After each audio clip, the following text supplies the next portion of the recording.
আমরা যদি 9টা দল জোট করি, এমন হতে পারে যে আমরা আলাদা ইলেকশন করি, যদি করি, সবই যদি বলছি, একটাও আপনাকে প্রপোজিশন ধরা চলবে না, হয়তো আমরা একটাও জিতবো না, কথার কথা বলছি। কিন্তু আমরা যদি প্রপোর্শনের ভোটের কথা বলি, তাহলে হয়তো আমরা এ থেকে ধরেন প্রায় 10% ভোট পেয়ে গেলাম, তো কতগুলো সিট পাবো। তো আমাদের তো বেশি চাওয়া উচিত আমাদের অস্তিত্বের ব্যাপারে। এখন এই দলীয় স্বার্থটা বড় না করাই ভালো।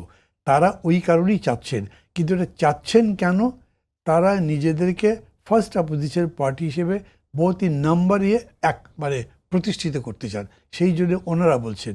আবার বিএনপিও এটা একদম উনি ঠিক কথা বলেছেন যে তারা নিজেদের ক্ষমতাকে নিরঙ্কুশ করতে চায়, কারণ তারা 35% পেয়েও 240টা সিট পেতে পারে। এটা তো হয়েছে অতীতে, কাজেই তারা এটা পছন্দ করবে।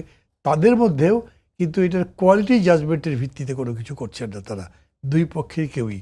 আর বর্তমান সময়টাই এরকম, এটা মঞ্জু অবশ্য বলছেন, ওরা ধারণা বা ওনার মানে চিন্তা তিনি বলবেন, কিন্তু মানে তাদের মধ্যে এখন কোনো ঐক্য গড়ে ওঠার সুযোগই নেই আমি মনে করি।